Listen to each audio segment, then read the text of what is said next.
जब वो कुछ कहने ही वाली थी तो बड़े मौर्य संत जी ने उसकी कलाई को कसकर पकड़ लिया और अपनी आवाज सीधे उसके दिमाग में पहुंचाने वाले जादू के माध्यम से उन्होंने कहा, आप अभी कुछ भी स्वीकार नहीं कर सकती, और ये तो बिल्कुल भी नहीं कि आप अपने आप वहां से बचकर भागी थी। अन्यथा भले ही आपके पास स्वर्गीय उपहार हो या ना हो, ऐसे भागने के लिए आपको गंभीर और क्रूर दंड के अधीन दंडित किया जाएगा और संभवतः आपको विकलांग बना दिया जाएगा। इतने ज्यादा गंभीर परिणाम? शिरीन को सदमा सा लगा और उसने सदमे में सवाल पूछा। महल मालिक ने उसे इस सब के बारे में कभी नहीं बताया था, जबकि उन्होंने उसे 3 बारी पकड़ भी लिया था। क्या वो जानबूझकर उसे सजा दिलवाना चाहते थे? शायद तभी वो उसे एक खुले स्वप्न मैदान पर ले गए थे। यदि परीक्षण में डाला जा रहा व्यक्ति बच जाता तो उसे ऐसी सजा मिल जानी थी। मगर फिर उस व्यक्ति के बारे में क्या जिसने परीक्षण को अपहृत किया हो? क्या उन्हें सजा मिलेगी? शिरीन के दिमाग में सवाल एक श्रृंखला के माध्यम से चमकते हुए दिख रहे थे। आखिरकार नमित गुप्ता ने उसके साथ कई सालों तक काम किया था और इसीलिए अब भी वो उसके स्वभाव को अच्छी तरह समझते थे। इस समय जब उसने शिरीन के चेहरे की अभिव्यक्ति देखी तो वो अनुमान लगा पा रहे थे कि उसके मन में क्या चल रहा है। उन्होंने गर्मजोशी महसूस की और अपनी आवाज वाले जादू का इस्तेमाल करके उसे फिर से संदेशा भेजा। चिंता मत करो, वो मेरे बारे में कुछ भी नहीं कर सकते। मैं उन्हें मुआवजे के लिए कुछ जड़ी बूटियां भेज देता हूँ। महल मालिक की उंगलियां एक पल के लिए मेज पर टिक गई। उन्होंने बड़े मौर्य संत जी की ओर देखा और कहा, संत जी, हालांकि आप बहुत सम्मानित व्यक्ति हैं, फिर भी आपको इस महाद्वीप के निर्धारित नियमों का पालन करना पड़ेगा। आपने एक बहुत ही बहुमूल्य नियम तोड़ा है। जब आपने परीक्षा को बाधित करने की कोशिश की थी तो तब आपको ये पता होना चाहिए था कि अब आपको किस प्रकार की सजा मिलेगी। समझे ना आप जो मैं कह रहा हूँ आपसे? बड़े मौर्य संत जी ने शांति और आराम से जवाब दिया, आपको मुझे ये सब याद दिलाने की जरूरत नहीं है। इस मामले को हल करने के बाद मैं अपनी किस्मत को स्वीकार कर लूंगा। हालांकि आपका अब हम क्या करें ये बताइए पहले आप मौर्य कबीले में बिना इजाजत के घुस आए, और ये तो हमारे कबीले की शान के खिलाफ है। आपने भी तो हमारा नियम तोड़ा है। तो अब मेरे साथ क्या होगा अगर मैं आपके नियम तोड़ दूं? महल मालिक ने कटाक्ष करते हुए पूछा। या तो हम आपकी युद्ध कला को नष्ट कर देंगे, या तो हम आपको अभी के अभी मौत के घाट उतार देंगे। बड़े मौर्य संत की प्रतिक्रिया दृढ़ और ठंडे स्वरों से भरी हुई थी। महल मालिक ने अपनी आस्तीनें उठा ली और कहा, ठीक है, इसके बारे में बाद में बात करते हैं, वो भी तब जब आप मुझे हरा पाएंगे। बड़े संत जी ने तुरंत कहा, महल मालिक जी, क्या आप मेरे क्षेत्र में आकर मुझसे ही लड़ना चाहते हैं? मुझे आपको याद दिलाना होगा कि अगर हमारे मौर्य कबीले में कोई घुसपैठ करता है, उसके खिलाफ लड़ने के लिए हमें तारों की आकाशी गंगा वाली जमीन के नियमों का पालन करने की कोई आवश्यकता नहीं है। हम भी नहीं करते उसका पालन। घुसपैठियों से बचाव करने के लिए मैं अकेले लड़ने को तैयार हो जाता हूँ। महल मालिक जी, क्या आपको लगता है कि आप हमारे सभी शिष्यों के खिलाफ अकेले दम पर लड़ सकते हैं? महल मालिक ने कहा, ठीक है, हो सकता है मैं आप सभी को मार दूं। हालांकि मुझे कभी भी आपसे उम्मीद नहीं थी कि आप मेरे साथ एक समूह लड़ाई लड़ने का इरादा रखते हैं। बड़े मौर्य संत जी चुप रहे। उनका सुंदर चेहरा थोड़ा पीला पड़ गया। उन्हें गिरोह में की जाने वाली लड़ाई कभी पसंद नहीं आई थी, लेकिन वो शिरीन की रक्षा करने के लिए ऐसा करना चाहते थे। उन्होंने अपनी उंगली से एक हल्के हरे रंग की वर्तनी बनाई और धीरे से कहा, एक बार जब मैं इस संकेत को जारी करता हूँ तो रक्षा की एक परत मेरे समक्ष बच जाएगी। क्या आप कोशिश करना चाहते हैं? महल मालिक ने धीरे से खड़े होकर जवाब दिया, वास्तव में मैं कोशिश करना पसंद करूंगा। बड़े मौर्य संत जी चुप रहे और वो बस हरी बत्ती को जारी करने ही वाले थे जब अचानक से महल मालिक फिर से बैठ गए और बोले, हालांकि अगर मैं आप सभी से लड़ना चाहता होता तो मैं अभी शांतिपूर्ण तरीके से नहीं बैठा होता। मैं नहीं चाहता कि ऐसा हो, इसीलिए मैं कोई लड़ाई करना नहीं चाहता। क्या आपके पास इस मामले को निपटाने का कोई और शांतिपूर्ण तरीका नहीं है?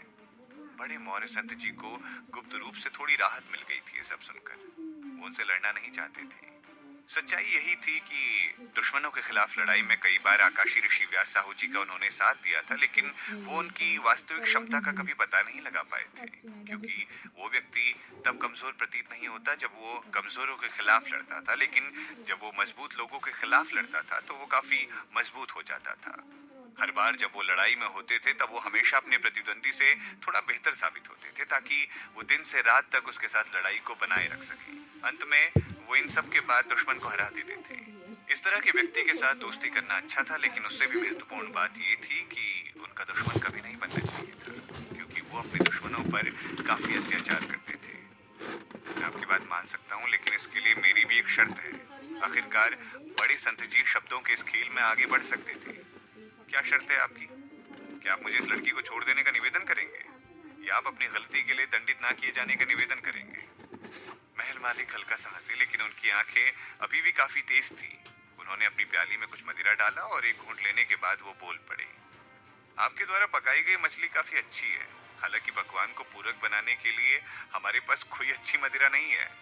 मैंने सुना है कि मौर्य संत जी के पास एक प्रकार की मदिरा जरूर होती है जिसे नशीला ब्रह्मांड कहा जाता है।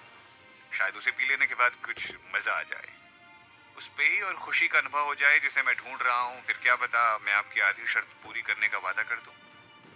बड़े मौर्य संत जी चुप रहे।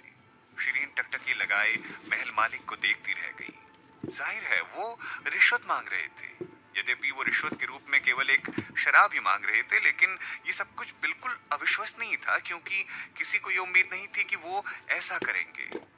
इसके अलावा उसने महसूस किया कि महल मालिक ने आज थोड़ा अजीब बर्ताव किया। ये ऐसा था जैसे वो उससे ईर्ष्या करते हैं और जानबूझकर उसके लिए परेशानी पैदा करना चाहते हैं। शिरीन ने अचानक से सोचा, क्या पता दोनों समलैंगिक हो। उसे संदेह था कि महल मालिक और बड़े मौर्य संत जी के बीच कुछ अस्पष्ट संबंध थे। इसीलिए जब महल मालिक ने बड़े संत जी को उसकी रक्षा करते हुए देखा तो उन्हें जलन होने लगी। ऐसा लग रहा था कि आकाशीय ऋषि व्यास साहू जी के पास किसी भी चीज पर कब्जा करने की एक असाधारण इच्छा शक्ति थी। शायद वो न केवल प्रभु जी की ओर आकर्षित थे, बल्कि वो बड़े मौर्य संत जी की ओर भी आकर्षित थे। शायद यही कारण था कि आकाशीय ऋषि व्यास साहू जी ने गुप्त रूप से भगवान जी की प्रशंसा के लिए उनके ढेर सारे चित्र बनाए थे। लेकिन वो इस तरह से एक सम्मानित व्यक्ति को ऐसी हरकतें करके अपमानित करने की हिम्मत नहीं कर सकते थे। इसीलिए उन्होंने अपने लक्ष्य को बड़े मौर्य संत जी की ओर मोड़ दिया था, क्योंकि वो दोनों एक ही स्तर पर थे। शिरीन ने उन दोनों के बीच हुई बातचीत का बार बार विश्लेषण किया था, और अब उसे और भी ज्यादा दृढ़ विश्वास हो गया था कि उसका शक बिल्कुल सही है। वो एक दूसरे को लंबे समय से जानते थे, और वो महल मालिक ही थे जिन्होंने उन्हें सत्यापित करने के लिए बड़े मौर्य संत जी का परीक्षण किया था। शिरीन ने अभी सुना था कि उन्होंने पहले भी एक साथ मछलियों से भरी एक दावत की थी और एक साथ मदिरा भी पी थी। पहले शिरीन ने सोचा कि महल मालिक के असली इरादे क्या थे जब उन्होंने उसे परीक्षण करने के लिए लाई जाने पर जोर दिया, लेकिन अब वो आखिरकार उनके सभी कार्यों के पीछे का कारण समझ गई। उन्हें बड़े संत जी के साथ संबंध बनाने थे, लेकिन जब उन्होंने देखा कि बड़े मौर्य संत जी अभी भी शिरीन को याद कर रहे थे तो वो ईर्ष्या से भर गए और किसी आधिकारिक कारण के इस्तेमाल से वो उसे मारना चाहते थे। उन्होंने यहाँ तक कहा कि उनकी शिरीन के साथ शादी की व्यवस्था पहले से ही हो चुकी थी। अंत में वो उनका असल उद्देश्य भी समझ गई थी। अगर वो उनकी मंगेतर बन जाती तो शिरीन बड़े मौर्य संत जी के साथ कोई भी रिश्ता नहीं रख सकती थी। इसीलिए इस बात की परवाह किए बिना कि वो मर चुकी है या जीवित है, उन्हें बड़े मौर्य संत जी को वापस लाने का एक मौका मिल जाएगा। शिरीन ने इस निष्कर्ष पर आने के बाद ये महसूस किया कि उसका सारा दुर्भाग्य इसीलिए था क्योंकि वो दोनों पुरुषों के बीच तीसरा मोर्चा बन गई है। लानत है मुझ पर, उसने अपने दिल के अंदर खुद को ही शाप दिया। ये सब करने का उसका बिल्कुल भी इरादा नहीं था। शिरीन ने पाया कि आकाशीय ऋषि व्यास साहू जी ने कई बार उसके हाथों को देखा था और वो चौंक गए थे। उसने तुरंत अपना हाथ हटा लिया और भागने के लिए एक खास तकनीक का इस्तेमाल किया। दुर्भाग्य से बड़े मौर्य संत जी उसकी सारी रणनीतियों से बहुत परिचित थे और उन दोनों की मौजूदा क्षमताओं के बीच बड़े पैमाने का अंतर था। इसीलिए उसे इस समय बचने का कोई मौका नहीं मिला, क्योंकि बड़े संत जी पहले से ही तैयार थे। महल मालिक ने शिरीन के दाहिने कंधे पर अचानक से हाथ रख दिया।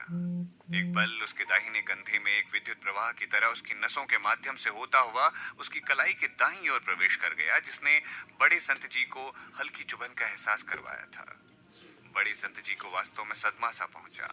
उन्होंने शिरीन की कलाई पर अपनी पकड़ हल्की कर दी। अंत में शिरीन ने अपना हाथ उनकी पकड़ से आजाद करवा लिया। उसने तुरंत पीछे की ओर कदम बढ़ाए और उन दोनों आदमियों से दूरी बना ली।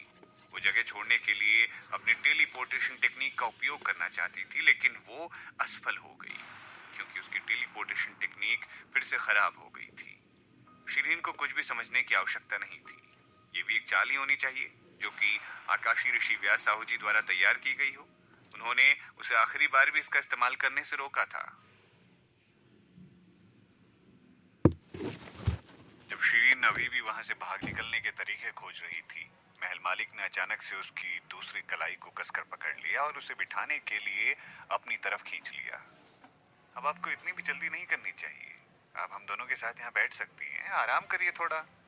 इस बार महल मालिक की दूसरी तरफ शिरीन बैठ चुकी थी, जबकि बड़े मौर्य संत जी के बगल में महल मालिक खुद बैठे हुए थे। बड़े मौर्य संत जी के चेहरे की अभिव्यक्ति पूरी तरह से बदल गई थी, लेकिन कोई ये बता नहीं सकता था कि वो मन ही मन अशांत हो रखे थे, क्योंकि वो बाहर से शांत रहने की पूरी कोशिश कर रहे थे। वो खड़े होना चाहते थे, लेकिन महल मालिक ने उन्हें खड़ा होने से रोक दिया और बोले, चिंता मत करिए संत जी, मैं इस लड़की को बिल्कुल चोट नहीं पहुंचाने वाला हूँ। मुझे केवल वही सब करना है जो मैं आज तक करता आया हूँ। ऋषिवर, क्यों ना हम शिरीन को जाने देने के बारे में हमारी बातचीत को जारी रखें? बड़े संत जी ने तुरंत सवाल पूछा, क्योंकि उन्हें शिरीन की सबसे ज्यादा चिंता थी। मैं आपको सीधा सीधा बता रहा हूँ, आपको मेरे बताए दो विकल्पों में से किसी एक का चयन करना होगा। मुझे अपने कार्य को निष्पादित करना होगा, क्योंकि ये मेरी जिम्मेदारी है, इसीलिए शिरीन को सत्यापन प्रक्रिया से तो गुजरना होगा ही। हालांकि अगर वो परीक्षा के बाद स्वर्गीय उपहार की अधिकारी नहीं साबित होती है, तो मैं इतना कर दूंगा कि मैं उसकी युद्ध कला को नष्ट नहीं करूंगा, उसे केवल अंधेरे में गिरा दूंगा। ये है विकल्प एक। विकल्प दो ये है कि मैं आपकी गलती की खबर प्रभु जी से नहीं करूंगा, ताकि आपको सजा ना मिले। तो आप ही बताइए कि आप किसे चुनना चाहेंगे? बड़े मौर्य संत जी ने तुरंत कहा, हम दोनों जानते हैं कि ये लड़की कमजोर आध्यात्मिक शक्तियों की मालकिन है, इसीलिए वो अंधेरे जंगल से जीवित तो बाहर निकल नहीं पाएगी, इसीलिए ये तो कोई विकल्प हुआ नहीं। और रही बात प्रभु जी को खबर करनी की, तो उसकी चिंता मत करिए, उस सब के बारे में मैं खुद चिंता कर लूंगा। मैं खुद जाऊंगा और अपनी सजा पालूंगा, इसीलिए आपको यहाँ सारी चर्चा करने की जरूरत नहीं है। शिरीन उनके वीरतापूर्ण प्रयासों के बावजूद बड़े संत जी की कोई मदद नहीं लेना चाहती थी। इसके अलावा जितना अधिक वो उसका बचाव कर रहे थे, उतने ही ईर्ष्यालु आकाशीय ऋषि व्यास साहू जी होते जा रहे थे, और इसी वजह से शिरीन को उसकी मृत्यु की संभावनाएं और भी अधिक दिख रही थी। शिरीन ने हंसते हुए कहा, मुझे किसी की सहायता की आवश्यकता नहीं है। इसके अलावा आकाशीय ऋषि व्यास साहू जी ने मुझसे पहले भी इसी शर्त का वादा किया था। ये अच्छा नहीं है कि आप इसे फिर से एक और शर्त के रूप में उपयोग करें, क्यों? है ना ऋषिवर? महल मालिक ने अपना सर हिलाया और उसकी ओर देखते हुए बोले, क्या मैंने सचमुच तुमसे कुछ ऐसा वादा किया था? शिरीन ने तुरंत ही ईमानदारी से जवाब दिया, कल। इससे पहले कि वो अपनी बात पूरी कर पाती, उसे बड़े मौर्य संत जी ने रोक दिया और वो बोल पड़े, ये सिर्फ एक सपना था। ठीक है महल मालिक जी, आपकी शर्तें बहुत ही ज्यादा कठोर हैं। मैं एक और शर्त यहाँ जोड़ना चाहता हूँ। अच्छा जी, तो कहिए कि आप क्या कहना चाहते हैं? महल मालिक तुरंत बोल पड़े, अगर इसके पास स्वर्गीय उपहार नहीं हुआ, तो मैं इसके साथ काले जंगल में जाना चाहता हूँ, बशर्ते आप इसकी युद्ध कला तकनीक को नष्ट नहीं करेंगे। महल मालिक ने हंसते हुए कहा, हालांकि अंधेरा जंगल एक गुप्त और अप्रत्याशित जगह है, लेकिन आपके और मेरे लिए इसे बचकर बाहर निकलना कोई मुश्किल काम नहीं है। यदि आप इसके साथ जाते हैं, तो क्या ही इसके लिए अभी भी एक सजा रह जाएगी? अगर हम दोनों ऐसा होने देते हैं, तो ये सजा कैसे कहलाएगी? क्या उन लोगों की आत्माएं जो परीक्षण में असफल हो गई और शांति से अंधेरे के वन में मर गई, क्या उनकी आत्माओं को चैन मिलेगा? उन्होंने मदिरा को अपने प्याले में डाला और घूंट लिया। इस समय उनकी आवाज और भी ठंडी हो चुकी थी। यदि कोई झूठ बोलता है कि वो एक महान उपहार के साथ पैदा हुआ है, तो ये एक महान अपराध माना जाता है, जिस कारण से हम उन्हें काले जंगल में डालते हैं। ये प्रक्रिया उन्हें एक मौका देने के लिए होती है। बचने का मौका केवल एक आध व्यक्ति को ही मिलता है। 1,00,000 में से कोई एक तो यहाँ से जीवित रहकर बाहर निकल पाता है। तो ये बात बिल्कुल सही है। ये बात आप भी जानते हैं संत जी। यदि कोई व्यक्ति युद्ध कला का ज्ञानी हो और वो सजा पाने वाले व्यक्ति के साथ जाता है, तो इस सजा को प्राप्त करने का मतलब ही क्या रह जाता है? बड़े मौर्य संत जी चुप रहे। शिरीन चुपके से अपनी मुट्ठी कस चुकी थी। हालांकि उनकी बात वैध थी, मगर वो ये जानती थी कि महल मालिक की असली इच्छा उसे जान से मारना ही है। वो एक निर्दयी व्यक्ति थे। उनके ये सब बोलते ही बड़े मौर्य संत जी का चेहरा दुखी हो गया और उन्होंने पूछा, क्या आप थोड़ा समायोजन नहीं कर सकते हैं? महल मालिक ने उन दोनों को देखा और आह भरते हुए कहा, ठीक है, क्योंकि हम दोस्त हैं, मैं इसे काले जंगल के सबसे गहरे हिस्से में नहीं डालूंगा। अब आपको ये शर्त कैसी लग रही है? चलिए फिर हम इसे दूसरी चोटी के नीचे छोड़ देते हैं। ये पहले ही एक चमत्कार होगा यदि वो अपनी वर्तमान क्षमताओं के साथ वहां से बचकर निकल पाई तो। बड़े संत जी ने मोलभाव करने की थोड़ी और कोशिश की। महल मालिक ने मेज पर दस्तक दी और आक्रोश में कहा, अगर ऐसा है तो क्यों ना हम इस सौदे को ही रद्द कर दें। ये ज्यादा बेहतर होगा मेरे हिसाब से। हमें अपनी सारी चर्चाओं को यहीं रोक देना चाहिए। जब वो खड़े होने वाले थे, तब बड़े मौर्य संत जी ने एक गहरी सांस ली और कहा, ठीक है, चलिए हम इसे तीसरे शिखर के नीचे छोड़ने के आपके सुझाव का पालन कर लेते हैं। महल मालिक ने हंसते हुए कहा, अच्छा चलिए, अब हम लोग कुछ पीने और कुछ मछलियों को खाने का कार्यक्रम शुरू करते हैं। अब तो आप अपनी उस बेहतरीन मदिरा को बाहर निकाल सकते हैं, ताकि घर जाने से पहले मैं थोड़ा टुन्न हो सकूं। रुकिए, मेरे पास एक और शर्त है, बड़े संत जी ने गंभीरता से कहा। अब और क्या बाकी रह गया है? महल मालिक ने चिड़चिड़े होकर पूछा। बड़े संत जी, क्या आपको नहीं लगता कि आपके पास बहुत अधिक शर्तें हैं? नहीं, मुझे ऐसा नहीं लगता। बड़े संत जी के चेहरे पर कोई अभिव्यक्ति नहीं थी। अगर आप मुझे शर्त का वादा कर सकते हैं तो मैं आपके लिए मछली से भरी एक दावत का इंतजाम कर सकता हूँ। महल मालिक ने आहें भरी, लेकिन वो दावत के लिए उत्सुक दिख रहे थे। कृपया जल्दी अपनी शर्तें कहें। जब आप उसका फिर से परीक्षण करेंगे तो क्या आप उसे एक निजी परीक्षण के रूप में ले सकते हैं? बड़े संत जी ने तुरंत कहा। वो अच्छी तरह से जानते थे कि शिरीन परीक्षा में सफल नहीं हो पाएगी, इसीलिए वो चाहते थे कि वो सार्वजनिक रूप से शर्मिंदा ना की जाए। आखिरकार वो इस जीवन में सिर्फ एक छोटी सी लड़की के रूप में थी। शिरीन के शरीर की मूल मालकिन अत्याचार सहने वाले व्यक्तियों में से एक थी। उसे पहले ही कई उतार चढ़ावों को अपनी जिंदगी में सहन करना पड़ा था, लेकिन आखिरकार उसे अपनी क्षमताओं के लिए कुछ पहचान मिल रही थी। यदि उसे सार्वजनिक रूप से नकली कहा जाएगा तो ये उसकी छवि को नष्ट कर देगा। एक निजी परीक्षण? महल मालिक ने शिरीन पर नजर डाली जब उन्होंने ये सवाल पूछा। मुझे डर है कि इस लड़की को इस बात से शिकायत होगी। इसने पहले ही कहा था कि वो मुझसे नफरत करती है और डरती है कि मैं बिल्कुल भी निष्पक्ष नहीं रहूंगा। बड़ी संत जी ने अपना गला साफ किया और कहा, नहीं, मैं आश्वासन दे सकता हूँ कि वो शिकायत नहीं करेगी और मुझे आपकी परीक्षण प्रक्रियाओं पर भरोसा है और मैं जानता हूँ कि आपसे कोई गलती नहीं होगी। महल मालिक कुछ कहने से पहले हंसे और फिर बोल पड़े। बड़ी संत जी, आप मुझे बहुत अच्छी तरह से समझते हैं। फिर उन्होंने शिरीन को देखा और पूछा, वैसे आप इस बारे में क्या सोचती हैं? क्या वो इस चीज का वादा करने जा रहे थे कि वो निष्पक्ष परीक्षण करेंगे? बड़े संत जी खुश थे और जल्दी से उन्होंने शिरीन की ओर अपनी पलकें झपका ली ताकि वो गलती ना करे। वो हमेशा से उसके साथ काफी समन्वित था। पूर्व में शिरीन उसकी योजना के अनुसार ही कार्य करती थी। हालांकि इस बार शिरीन ने दिए हुए संकेत को नहीं देखा। उसने अपनी पलकें उठाई और हल्के से कुछ कहने से पहले उसने मदिरा का एक घूंट पिया और बोली, हम निजी तौर पर परीक्षण क्यों करने वाले हैं? अगर मैं सफल हो सकती हूँ तो मैं गर्व के साथ सफल होना चाहती हूँ। अगर मैं असफल होती हूँ तो वो भी मैं गर्व के साथ होना चाहती हूँ, बिल्कुल इस बात की परवाह किए बिना कि दूसरे लोग मुझे कैसे देखते हैं। उसके इस बयान से कमरे में बैठे दोनों लोग चौंक गए। बड़े संत जी चिंतित थे, लेकिन वो अपने वाक्य को पूरा नहीं कर सके। शिरीन, महल मालिक ने एक पल के लिए अपने वाक्यों के बीच में विराम लिया और उसे घूरते हुए कहा, इतना सब होने के बाद भी आप मुझ पर विश्वास नहीं करती? शिरीन ने हंसते हुए लेकिन ठंडे स्वरों से कहा, इससे कोई फर्क नहीं पड़ता कि मैं आप पर विश्वास करती हूँ या नहीं। मैं सिर्फ सच्चाई जानना चाहती हूँ। उसकी प्रतिक्रिया से बड़े संत जी खुश हो गए। उन्होंने शिरीन को उस महिला के रूप में पहचान लिया था जिसे वो जानते थे। वो एक ऐसी व्यक्ति थी जो जिम्मेदार थी और अपने बारे में उड़ने वाली किसी भी अफवाह से नहीं डरती थी। महल मालिक ने उसे देखा और पूछा, क्या आपको किसी भी बात का अफसोस नहीं है? शिरीन ने उत्तर दिया, मैं अपने सभी निर्णयों के साथ हमेशा साहसी और जिम्मेदार तरीके से खड़ी रहती हूँ। इस कारणवश अब आपको मछली की दावत खाने का मौका नहीं मिलेगा।